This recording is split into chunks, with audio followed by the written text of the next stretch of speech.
Hello guys, welcome to my YouTube channel. If you are new here, welcome. I hope you stay. If you're a returning subscriber, thank you for coming back again, and I hope this time you brought a friend. So in today's video, I'm going to be sharing with you guys my experience and how I managed to apply to the USA as an international student all the way from Zimbabwe. So please stay tuned, watch till the end. Don't forget to like, comment, share and subscribe. So I'm gonna be looking down at my laptop because I don't want to miss anything. I don't want to leave anything out. So if you see me looking down, I'll be looking at my notes that are on my laptop. So I've decided to do more videos like this on my channel so that I'll be able to help other people, because I believe that my journey to the USA was successful because of YouTubers. I used to watch a lot of YouTube videos, so I want to be helpful to other people too. I want people to benefit from my content, and I don't want to be a gatekeeper. So yeah, subscribe. Okay, for those who do not know me, my name is Roslyn Nira, and I am currently studying at YYAS College, which is located in North Carolina, Asheville. I am from Zimbabwe. I am a freshman. I haven't declared my major, but I'm leaning more towards data science and business. So the main reason why I decided to study in the United States was the fact that they have liberal arts education system. Not all colleges are liberal arts colleges, but most are. A liberal arts colleges basically means that you get to study whatever you want to, basically, and you don't need to know what you want to study when you get to university. You know, like how other countries are, like you have to know what you want to study as a freshman, but right, you get the chance to explore different opportunities. You get the chance to take different classes that don't even go together. Like you can take a history class and a music class, or you can take math and art. You know, like that's the flexibility that I was looking for, and I needed time to explore different things.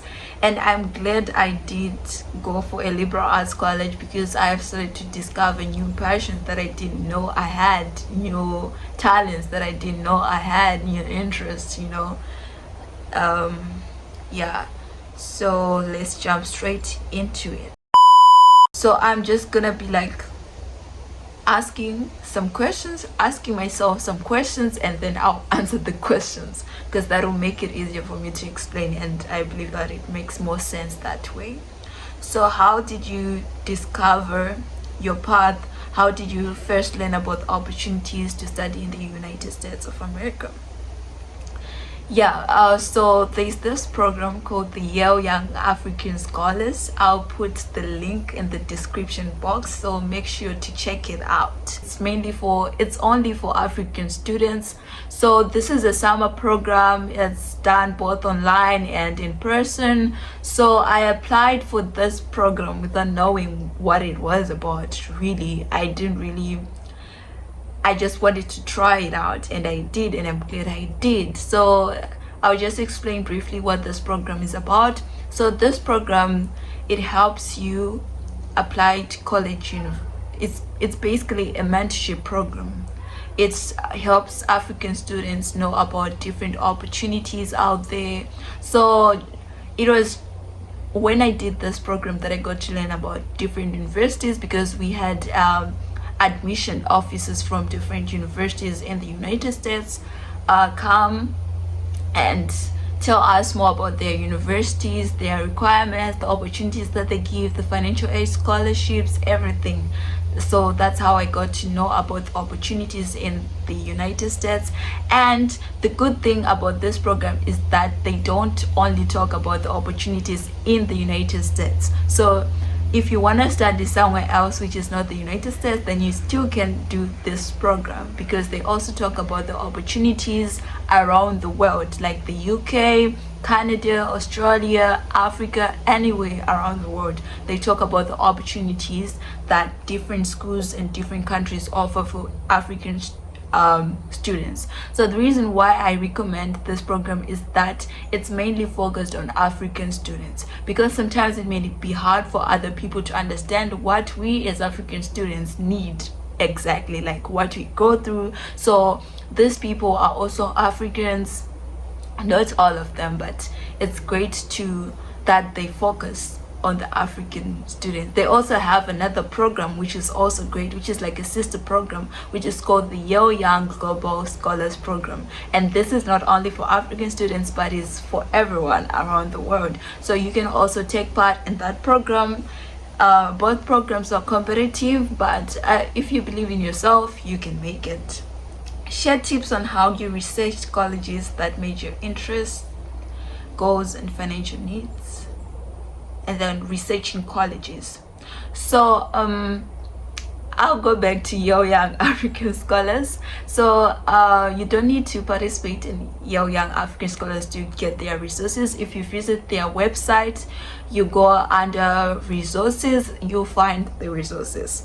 So under resources, they have a list of colleges in the United States, in Canada, in the UK, and around the world, in Africa and other countries, that accept international students and offer different types of financial aids to African students. So it made it easier for me to know about colleges that match my interests and goals and financial needs. Yeah, that was easy because they have the list there. So you don't need to like do anything, you just have to like, it's like the list is already broken down for you, so it's easy. So you should check out Yale Young African Scholars, but you have to be under 18 to take part in the program. And then we move on to the application process. So to apply to US colleges, you need to have the common application.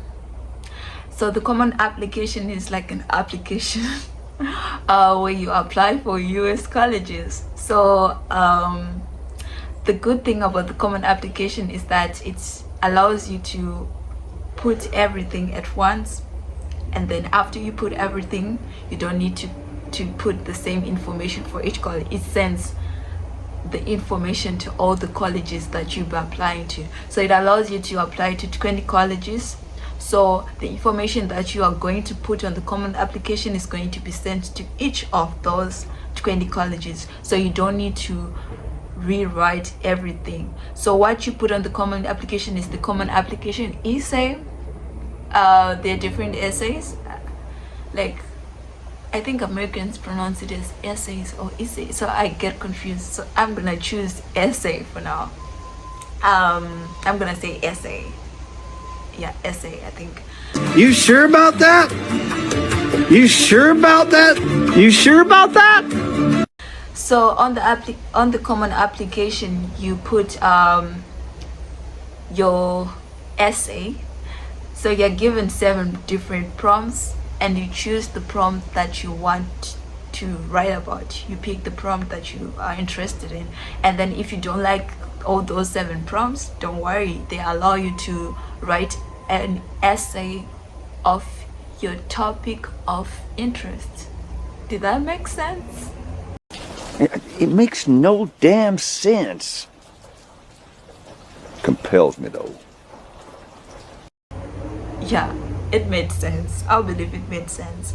So after you write your common app essay, there's the activities section where you write the different activities that you did in high school. So you have to put the activity, the time, like the dates that you took part in the activity, and also a brief explanation of what the activity is about. So yeah, and then you have to do the personal information, like your name, your parents' information, just general information, your address and stuff like that. And then you have to do recommendations too. You need like at least 2 teacher recommendations and 1 counselor recommendation from your school. So the good thing about the common application is that all these things are going to be sent to each and every school that you're going to apply to on the common application. So you don't need to fill out the same information for every school, like filling out your name for every school. You don't need to do that. You only do it once, and that's the best thing about it. So I'm gonna talk about the college essay. I better get used. I don't know, I'm getting confused. At home I think we say essay. Essay. Okay, the college essay. So the college essay is the most important thing. Not the most, everything is important, but it is very important. So I would advise you to start early. So the college essay is about, I think, 650 words. I'm not really sure, yeah, how they're doing it now. I applied a year ago. It's been 84 years.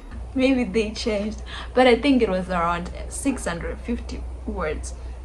So this is an opportunity for you to show the admissions officers who you are.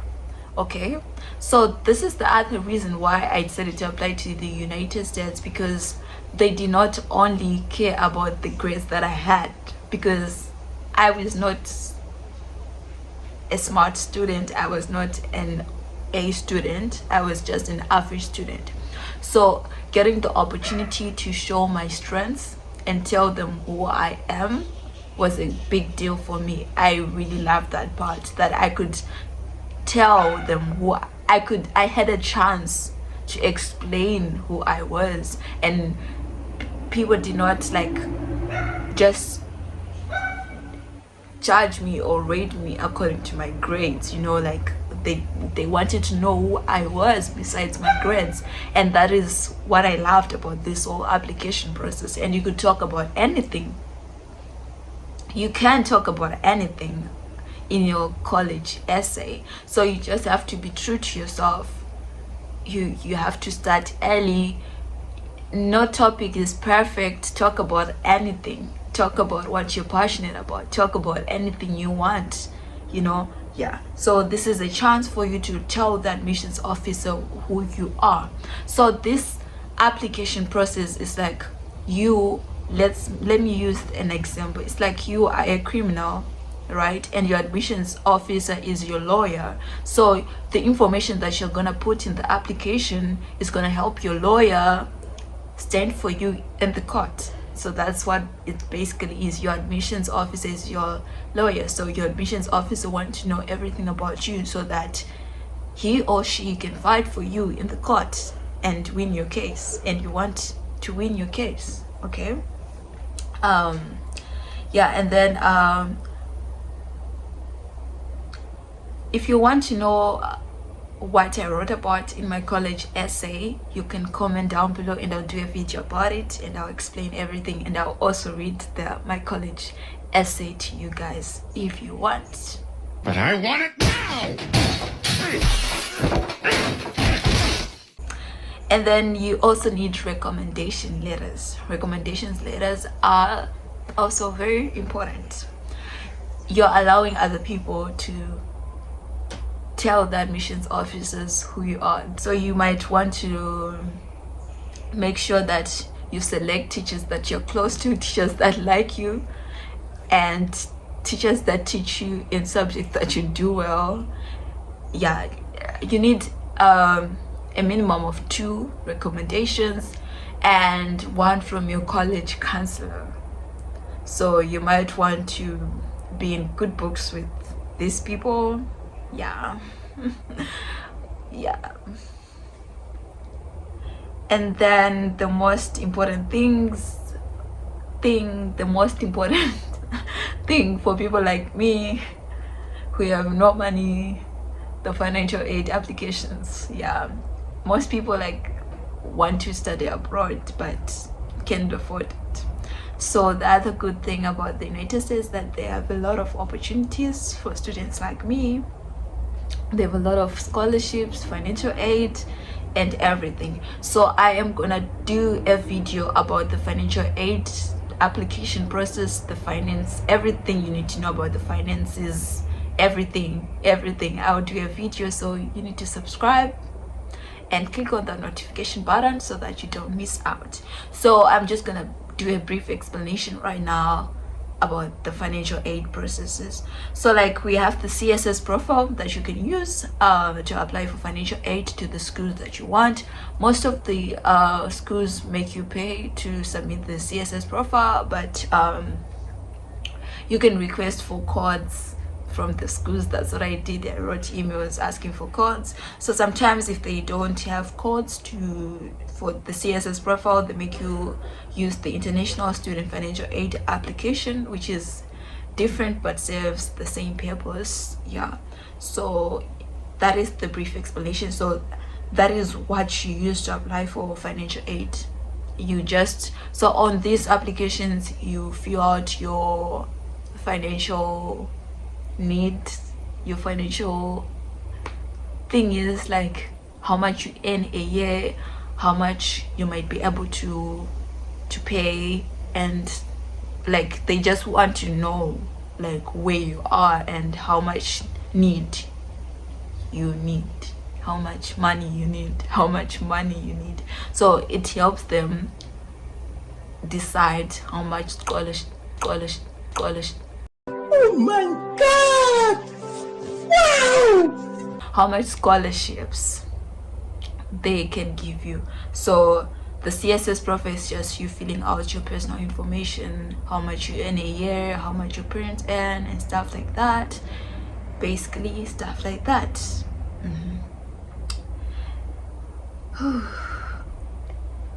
And then preparing for standardized tests. So I was so fortunate that in my year, due to COVID, the SATs and the ACT test scores were still optional. But starting from the class of 2029 moving forward, they need to submit the SATs and ACT scores. Most schools require you to submit those, but not all schools. Most schools do require you to submit those SAT scores. So the SAT scores and the ACT scores are basically just exam math, English, exam science, you know. So you need to take the SAT score, SAT tests, and then submit the score. Yeah, so you need to do some research about how you can take those exams in your countries, because it's different. Yeah. And then staying organized and meeting deadlines. How I managed to stay organized and meet deadlines. So I'll just say I started early. I did the YYAS program, the Yale Young African Scholars program, in August, end of August, June, and then I immediately started my application. So after you do the Yale Young African Scholars, they pair you with the mentor, and who is also a current university student. So you get to get help. You get help in general. They give you resources that you can use. They send out different things. So I took advantage of that. I talked to my mentor, and then I started my essays or whatever. I started my writings, and then I would write and then submit it to my mentor, make a read, and she would give me feedback, and then I would look at the feedback and make necessary adjustments and do that. So the other thing is that I had to do my examinations in October, November, so I had to make sure that these things don't clash. I needed time to study for my exams, and I also needed time to do my applications. So I decided to start early. So I started early, and then I had my drafts and everything, and then during the exam period I would just do little to nothing. It wasn't, I didn't have the much pressure. It was just me fixing my errors because I'd already done everything. So if you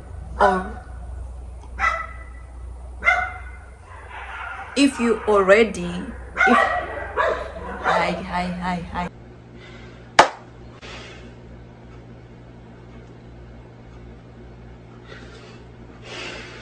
Thank you so much for watching till the end. I hope you liked this video, and I hope it helped you in some way. I promise I'll do better to improve my explanations and all. yeah, so I'll do more videos like this, so stay tuned. I'll definitely do videos about financial stuff in the United States for college students. I'll do that, and I also do preparation for life in the USA and stuff like that. And if you have any other questions, please comment them down below. I'll definitely answer them. Yeah, so don't forget to like, comment, share, and subscribe. Stay tuned for the next video. Bye.